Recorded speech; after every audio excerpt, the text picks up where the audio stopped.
Welcome to 9+ news. నేను మీ సయ్యద్ అహ్మద్. ప్రస్తుతం హైదరాబాద్ మహానగరంలో ఎల్పీజీ గ్యాస్ కష్టాలైతే నిజంగా తీవ్రంగా తారాస్థాయికి చేరుకున్నాయి.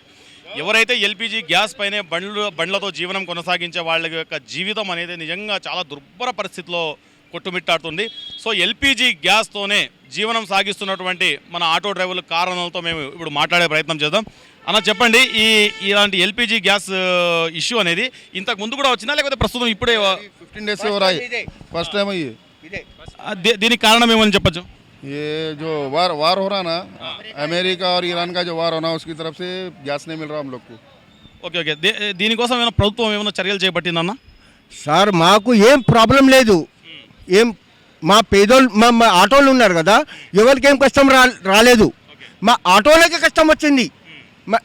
మేము పెండం పిల్లలకు దీంతోనే ఇది చేయాలి. మనం ఇది లేకుంటే మేము బతకలేము, అంతే. ఇది లేకుంటే మనము బతకలేము. గ్యాస్ దొరకకుంటే మేము బతకలేము. గ్యాస్ ఉంటే బండిలా మేము ఆటో నడిపించు. స్కూల్ పిల్లలకు మేము ఇది చేస్తాము, మీద కారోబార్ చేసుకోవచ్చు. ఇది గ్యాస్ లేకుంటే మేము ఏం చేయాలి? 2-3 దినాలు మేము ఇక్కడ రోడ్ మీద పండుకుంటున్నాము. పెండ్లం పిల్లలు ఎక్కడో ఉన్నారు, మా పెండ్లం పిల్లలు ఎక్కడో ఉన్నారు, మేము ఇక్కడ పండుకుంటున్నాము. మాకు ప్రాబ్లం ఇదే ఉంది. మా గవర్నమెంట్ ఏమైనా మా గురించి మంచిగా చేయాలి, ఇదే ఉంది. ఎప్పటి నుండి ఉందన్న ఈ సమస్య? ఇది ఎప్పటి నుంచి మనకు ఈ గొడవలు జరిగినాయి కదా, ఇజ్రాయెల్, అమెరికా,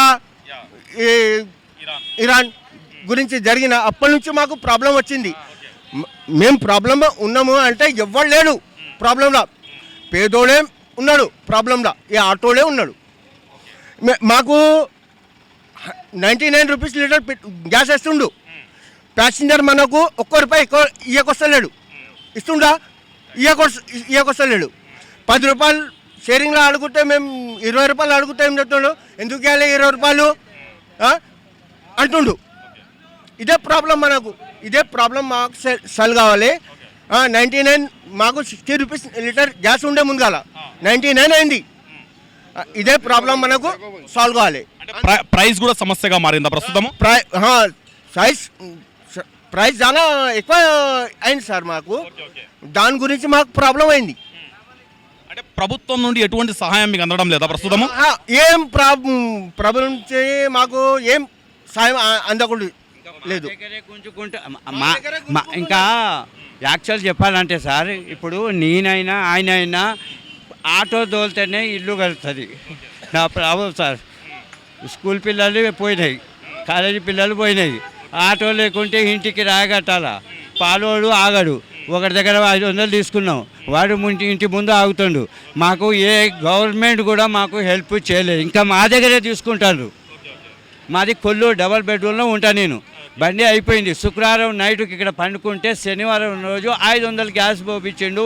3 గంటలు దొరికినా మళ్ళీ అయిపోయింది. మళ్ళీ గచ్చిబౌలి నుంచి బండి నెట్టుకొని వచ్చిండు. బండి అక్కడ పెట్టుకున్నా సార్. నాకు కాల్ ప్యాచర్ అయి ఉంది. నేనేమనాలా ఇప్పుడు? ఆయనైనా మా బాధ ఎవరు అర్థం చేసుకుంటారు? యాక్చువల్గా కాదు, యాక్చువల్ మాది ఊరుగా సార్, మాది విజయవాడ. ఇక్కడ బతకటానికి వచ్చినావు. అది ₹1 నేను ర్యాపిడో ఓలే నడుపుతా. ₹1 కూడా ఇయ్యరు. ఇస్తే కంప్లైంట్ ఇస్తారు. అంటే ప్రభుత్వం దృష్టికి మీరు ఏమన్నా అందరూ మీ యూనియన్ కలిసి తీసుకెళ్లారా? కానీ ఇంకా చీమ కొట్టినట్టు కూడా లేదు వాళ్ళకి. చీమ కొట్టినట్టు కూడా లేదు. ఇంకా మాకు ఆ కేసీఆర్ ఉన్నప్పుడే మాకు మంచి హెల్ప్ చేసింది. కరోనా టైం కూడా మాకు గ్యాస్ ప్రాబ్లం రాలే. చాలా అసలు చెప్పలేకపోతున్నాం సార్. ఈ గ్యాస్ దొరకక మందు తాగలేనోడు కూడా మందు తాగుతాడు. చచ్చిపోతున్నారు సార్, చచ్చిపోతున్నారు. ఆటోలో క్యూలో ఆటో పెట్టి చచ్చిపోతున్నారు మా డ్రైవర్లు. ఒకడు మొన్న చచ్చిపోయిండు ఆటోలోనే. క్యూ పెట్టి 4 ఇవాళ 9 గంటలకు పెట్టిండు. డేలా 3 దినాలు ఆగిండు అక్కడ. ఆయన అక్కడే అన్నం తినడానికి అన్నం లేదు వానికి. అక్కడే చచ్చిపోయిండు ఆయన ఆటోలా. ఏం చేయాలి సార్? ఇట్లా చేస్తే మేము ఎట్లా బతకాలి? ఏం చేయాలి చెప్పండి మీరే.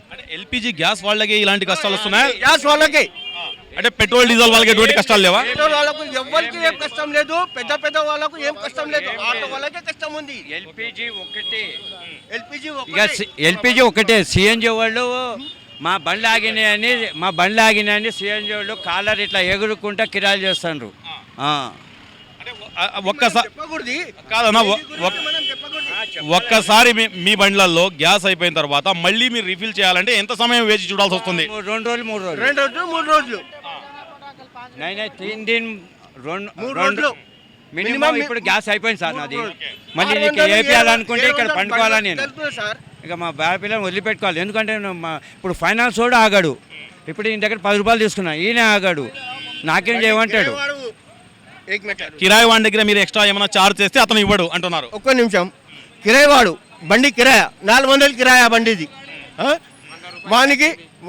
వానికి గ్యాస్ దొరకకుండా 3 రోజులు ఇక్కడ పట్టుకుంటున్నాడు బండి ఓనర్. నాకేం చెప్తున్నావు?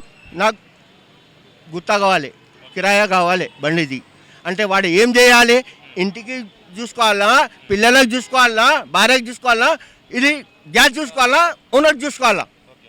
ఏం చేస్తాడు వాడు? ఉరి చేసుకొని చచ్చిపోతాడు అంతే, వాని పని ఏం లేదు. మరి ఇంత ప్రాబ్లం ఆటోలకు వచ్చింది, వేరే వాళ్ళకి ఎవరికి రాలేదు, ఆటో వాళ్ళకే వచ్చింది ఇది. సావలేదు సార్, 1,00,000 అప్పు తీసుకున్నవాడు కూడా సావలే. ఈ గ్యాస్ కోసం సావాల్సి వస్తుంది. ఎందుకంటే స్కూల్ పిల్లలు అవన్నీ సంవత్సరం దాకా డబ్బులు ఇస్తారు వాళ్ళు. వాడు తోలకుంటే ఏమంటారు, వేరే ఆటో మాట్లాడుకుంటారు. ఇక మేము ఆ సంవత్సరం మొత్తం అది వెళ్ళిపోద్ది సార్. మీరు చెప్పండి బ్రదర్, మీరు ఏ విధంగా ఇక చాలాసేపు నుంచి చూస్తున్నాం, మీరు ఇక్కడ ఉన్నారు, యువకులు ఉత్సాహవంతులుగా ఉన్నారు.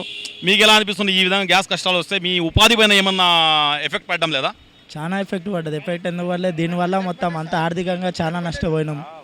దీనివల్ల మొత్తం అంతా ఎక్కడ కాకుండా ఏం చేయలేకపోతున్నాం.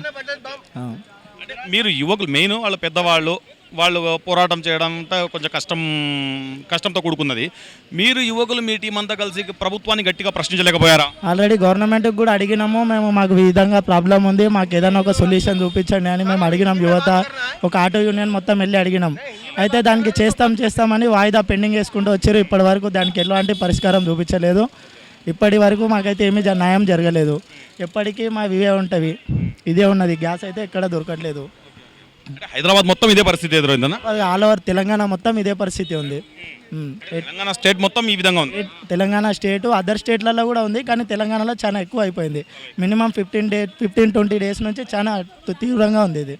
ప్రస్తుతం చూసుకున్నట్లయితే ఇప్పుడు మన ఆటో డ్రైవర్లు అయితే మాట్లాడారు. మెయిన్ ఎస్పెషల్లీ ఆటో డ్రైవర్ల పరిస్థితి అయితే చాలా దుర్భరంగా ఉందని. ఒకసారి గ్యాస్ ఫిల్ చేసుకున్న తర్వాత మళ్ళీ రీఫిల్ చేయాలంటే కనీసం 3 రోజుల సమయం పడుతుంది. ప్రభుత్వం దృష్టికి కూడా మేము సమస్య తీసుకెళ్ళినా కానీ ప్రభుత్వం అస్సలు పట్టించుకోవడం లేదని చెప్తున్నారు. దయచేసి ప్రభుత్వ అధికారులు దీనిపైన స్పందించాలని కోరుతూ కెమెరామ్యాన్ సునీల్తో సయ్యద్ అహ్మద్, 9+ న్యూస్.